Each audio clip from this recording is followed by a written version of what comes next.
সকালে জলখাবারে আছে আলু ভাজা, আদা লঙ্কা দিয়ে বাটা, আর মিষ্টি, আর আম, আলুতে পটলে ভাজা। তো যাই হোক, দেখতেই পেলে সকালে খাবার থেকে ভিডিওটা শুরু করেছি। জলখাবার থেকে শুরু করলাম, দিয়ে আম আর কাঁঠাল ছিল আমাদের গাছের, আম কিনে এনেছে বাবা, সেটা একটু খেলাম, তাই তোমাদেরকে দেখাচ্ছি স্টাইল মেরে। খাওয়া দাওয়া হয়ে গেল, দিয়ে এবার কাজকর্মে লেগে পড়বো। তো তোমরা দেখতে থাকো। দেখতেই পাচ্ছ আমি আমাদের উঠোনটা ঝাঁট দিচ্ছি, বাবা একবার দিয়েছে, তারপরে ঝড় হয়েছিল, দিয়ে দেখতেই পাচ্ছ কতটা নোংরা, মানে শুধু গাছের পাতা আর কিছুই না, তাও ঝাঁটও দিতে পরিষ্কার পরিচ্ছন্ন। আসলে আমাদের বাড়িটা অনেকটা পুরনো, প্রায় ধরো 70 বছর কি 80 বছর হয়ে যাবে এরকম পুরনো, দিয়ে মাটির বাড়ি তো তার জন্যে আরও খারাপ লাগে, মানে অনেকটা পুরনো বাড়ি হলে যেরকম হয় সেরকম। যাই হোক, এতে আমরা ভালো আছি, ভালো সুস্থভাবে আছি, এটাই অনেক। আমি ঝাঁটটা দিয়ে নিলাম। আসলে মা নাই, সব কাজই করতে হয়, তোমরা বুঝতেই পারছো। তা আমি একা একাই করছি, কী করবো, বুনিকে তো সব কাজ করা যায় না, বুনি রান্নাটা করে আর আমি বাদ বাকি কাজগুলো করি। একটা বাড়িতে কত কাজ থাকে তোমরা তো জানোই, মা না থাকলে আরও বাড়িতে কিন্তু কষ্ট।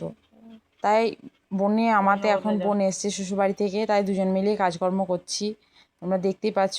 আর এই যে এই ভিডিওটা বানাচ্ছি রাত 10টার সময়, রাত 10টার সময় কিন্তু বুনি এখন আলুর চপ করছে, আলুর চপ। দেখতে থাকো আলুর চপ কেমন হয়। এই যে আলুর চপ দেখতেই পাচ্ছ, খেতে কিন্তু ভালো হয়েছিল কালকে। আসলে কালকে একটু তরকারি কম ছিল, দিয়ে কী দিয়ে খাবো, কালকে বাবার অমাবস্যা লেগেছে, দিয়ে ভাবলাম একটু চপই বানাই, দিয়ে বোনি চপ বানালো, আমি সব রেডি করে দিলাম, দিয়ে দুই বোনে আর বাবাতে খেয়ে নিলাম। ভাই ভাত খেয়েছিল, দিয়ে চপ খাচ্ছি দেখতে পাচ্ছ, দিয়ে খাওয়া দাওয়া করে তখন সবাই শুয়ে পড়লাম। তার আগে মাঝে একটু ভিডিও নিতে আমি ভুলে গেছি, আমরা কিন্তু অনেকক্ষণ বসে বসে গল্প করেছি, তারপরে একটা আমরা সিরিয়াল দেখি, ওই সিরিয়াল দেখেছি। তো দেখতেই পাচ্ছ আমি এখন খেতে চলে এসেছি, রাত্রেবেলায় খাওয়া দাওয়া করছি তরকারি দিয়ে, মানে দিনের তরকারি আর পেঁয়াজি আর পেঁয়াজ হেভি লাগে কিন্তু। দিনের তরকারিটাও ভালো হয়েছিল, বুনি রান্না করেছিল, আবার রাত্রেবেলায় পেঁয়াজি গরম গরম, বুঝতে পারছো, ওয়াও। তো যাই হোক, কালকে আমার প্রচুর কাজ আছে, এখন তাড়াতাড়ি খাওয়া দাওয়া করে শুয়ে পড়বো।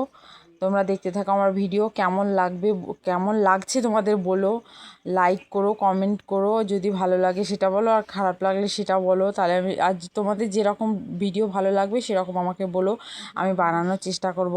আমি কিন্তু প্রচুর কথা বলছি, সেই কথা ক্লিপগুলো আমি কেটে দিয়েছি ইচ্ছে করে, প্রচণ্ড কম সাউন্ডে, বুঝতে পারছো, মানে ভিডিও করি তো রাত্রেবেলায়, গ্রাম অঞ্চল, একবার নির্জন নিস্তব্ধ, যদিও ভালো ভিডিও হওয়ার কথা, কিন্তু আমার সাউন্ডের প্রবলেমের জন্য আমি সাউন্ডগুলো দিতে পারিনি, তাই সাউন্ডগুলো সব কেটে দিয়েছি। তো তোমরা দেখতেই পাচ্ছ আমি এখন মুড়ি খেয়ে নিচ্ছি, ভাইকে খাইয়ে দিয়েছি আমি, ভাইরা ওই বারান্দায় আছে, আমি এই ঘরে একা একা খাচ্ছি, এই কারণে বাবাতে বুনিতে ফ্যানের হাওয়ায় খাবে, আর আমি ভিডিওর জন্যে এই ঘরে খাচ্ছি, তার জন্যেই মানে আমি একাই খাচ্ছি এই ঘরে। তো তোমরা ভিডিও আমার দেখতে থাকো, টাটা।